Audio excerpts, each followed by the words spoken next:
It's a poem about nature. It's a poem about the poet's connection with nature. But most importantly, it is a poem about the change or transformation of the poet's perspective. We have discussed the background of the poem, the context in which the poem was written, and Wordsworth's familiarity with this place.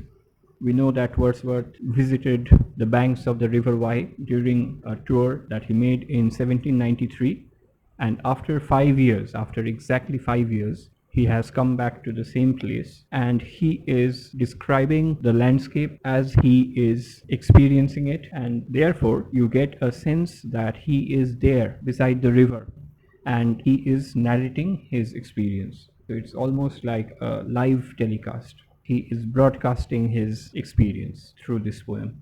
And he begins with the line, 5 years have passed, 5 summers, with the length of 5 long winters. Right at the beginning of the poem, he clarifies that 5 years have passed.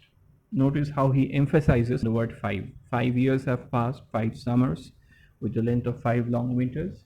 And again I hear these waters rolling from their mountain springs with a soft inland murmur. So the first image that we get in the poem is not a visual image, but an auditory image. He is describing the sound of the river's water flowing, and he is thrilled, he is delighted to be here beside the river, hearing the sound of the waves of the river after 5 years. So these waters rolling from their mountain springs with a soft inland murmur. Once again do I behold these steep, lofty cliffs, and subsequently we get a visual image, steep and lofty cliffs. Remember, auditory image is an image related to sound. The sonic or the oral impact of the opening image is unmistakable. It helps create a kind of atmosphere. It evokes a picture in our minds. What are the functions of the images evoked in the very first lines? They create an atmosphere. They take us to that place. They evoke images, they create atmosphere, and thereby get the reader into the right frame of mind, into the appropriate frame of mind to read the poem. Okay, so it sets up a context, as it were. So he is there after 5 years, 5 long years, and the word 5 is repeated thrice because it emphasizes the longing that he had been harboring in his heart for this place. 5 years have passed, 5 summers, with the length of 5 long winters, as if by repeating the word 5, he is implying that these 5 years have been really unbearable, intolerable. And while he was away from this place, time seemed to him too long, actually. Once again do I behold these steep and lofty cliffs that on a wild, secluded scene impress thoughts of more deep seclusion. Notice the interplay between the concrete visual experience and abstract feelings. So you have a transformation. So this poem is not only about the transformation of the poet from a 23-year-old young man to a more mature version of himself 5 years later, but it is also a poem about transformation of visual, oral, sensory experiences into thoughts and ideas and concepts. So these lines actually refer to that transformation. Once again do I behold these steep and lofty cliffs that on a wild, secluded scene impress thoughts of more deep seclusion. Notice the second part of this sentence is actually quite metaphysical. Seclusion, deep seclusion.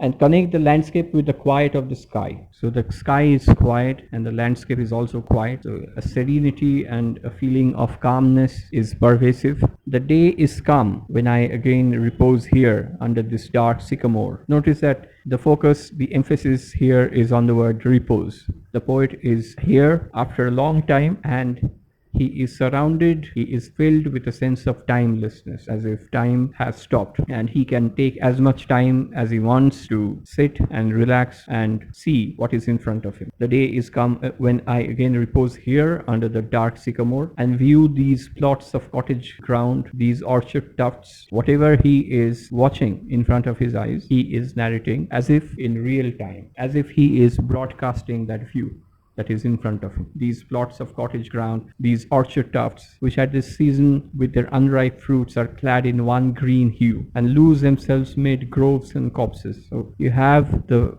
elaborate, intricate descriptions of natural formations fruits, flowers, plants, trees. So he is using words to paint a landscape. Words have substituted colors. Words are used in order to paint the landscape that is in front of the poet right now. Okay, so there is a sense that this poem is unfolding right at this present moment in front of our eyes, and the poet is there. Perhaps we are not there with the poet, but he is actually making a telecast of some sort through his poem. We are being transported to the magical power of words to that place. So even though Wordsworth is writing this poem in 1798 and we are reading it 2021, the time intervening these two moments has vanished. Notice that the poem begins with a reference to time. 5 years have passed, precise description of time, precise description of temporal measurement, parameters, 5 years. So it is measurable because he has spent it away from nature, away from this particular place, this beautiful place where he came for the first time in 1793. So he has been away from this place, and time spent away from nature, away from the places that you love, can be measured. But when you are again united with nature, you lose all sense of time. Time exactly is not relative, but the perception of time is relative. Why does Wordsworth begin his poem with a reference to these 5 years that he spent away from this place? Because these 5 years, the time contained within 5 years, was spent away from a place he loves. And therefore, it was also spent away from perhaps his own self. And that is precisely why it is measurable, why it is quantifiable. But now that he has come back to the place that he is so fond of, he is on the verge of losing all sense of time all over again. It can be assumed, it can be implied, it can be concluded here that this poem is about perceptions of not only places but also time. Wordsworth is perhaps implying that the time that he spent away from nature was a time that is quantifiable, that is measurable, that is long, or rather the perception of that time or that temporal duration was one of unmitigable or perception of a duration which is endless. But now that he has come back, he has lost all sense of time, and that is exactly what is captured through the word repose. Repose is a word which sets itself up squarely against the first line. The concept repose is against any fixed duration of time, like 5 years, 5 summers, 5 long winters. Why were those winters long? Because he was away from this place, because he was tired, because he was exhausted. He wanted to get away. That is precisely why winters were long. But now that he has come back and he is reposing under the sycamore tree and viewing the landscape in front of him, he does not have to be bothered by the fact of time. And you have quite vivid and lush and sensuous descriptions of natural formations. For example, plots of cottage ground, orchard tufts, unripe fruits, and they are all clad in one green hue and lose themselves mid groves and copses. So it's as if there is one color, or particularly one hue, one shade of a particular color, the color being green. Green is the color which we most associate with nature. It's as if the trees are mingling or immersing all together into that color green. It's as if the trees cannot be distinguished from one another, because they are wearing the same green hue. Remember, notice that there is a metaphor here. Are clad, we use the word clad in order to describe the activity of wearing clothes. So nature, plants or trees are, as it were, wearing a dress which is green and the same shade of green. Once again I see these hedgerows, hardly hedgerows, little lines of sportive wood run wild. Here you have a beautiful line, simple yet beautiful line. He is describing hedgerows, and as soon as he describes these hedgerows in physical terms, in tangible terms, in ordinary terms, he realizes that there can be an even better description, and he kind of switches over to that description, which is very poetic and which is as follows: little lines of sportive wood run wild. It's as if he is investing nature with life. It's as if nature has a life of its own, and nature is in a state of movement. Plants and trees grow. They shed leaves and they come up with new leaves, flowers, fruits. So there is constant movement. Here, Wordsworth is talking about a kind of lateral horizontal movement of branches, of little lines of sportive wood, hedgerows. These pastoral farms green to the very door, and wreaths of smoke sent up in silence from among the trees, with some uncertain notice as might seem of vagrant dwellers in the houseless woods, or of some hermit's cave, where by his fire the hermit sits alone. The source of smoke is, of course, houses, cottages with chimneys, and perhaps some vagrant dwellers, homeless dwellers, live in the woods all by themselves, or of some hermit's cave. Beautiful description in the first stanza, very evocative, very atmospheric, and all the images are drawn from nature. Most of them are visual, some of them are oral, some of them are tactile, some of them are abstract. Because you have the idea that these images are impinging themselves on the poet's consciousness, and they are being transformed into ideas and forms that are essentially mental or metaphysical. What is he experiencing? What is his experience like after coming back to this place after 5 long years? So more or less, apart from the line, once again do I behold these steep and lofty cliffs that on a wild secluded scene impress thoughts of more deep seclusion. Apart from this line, all the lines refer to concrete images, nothing metaphysical. But this little reference to a wild secluded scene impressing thoughts of a more deep seclusion is an indication that this is not just a poem about describing nature or natural formations or topographical formations. It is also a poem about what nature does to the poet's mind, how the poetic consciousness receives natural sensations and images, and what it makes of them, and how the poet is able to philosophize on this phenomenology of experience, natural experience, which is very evident in the next line, or rather the first line of the second stanza. These beauteous forms, whatever Wordsworth is describing, whatever Wordsworth is witnessing in front of him or experiencing, constitute what he calls beauteous forms. Now, you know that the word form is a very Platonic, very Socratic kind of a word.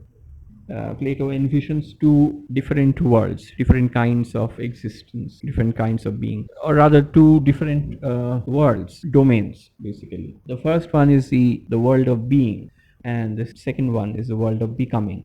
First one, the world of being, is composed of ideas and forms. It's not constitutive of actual things in the world. So, for example, in the world of being, we would have the ideas, the forms behind exact physical objects.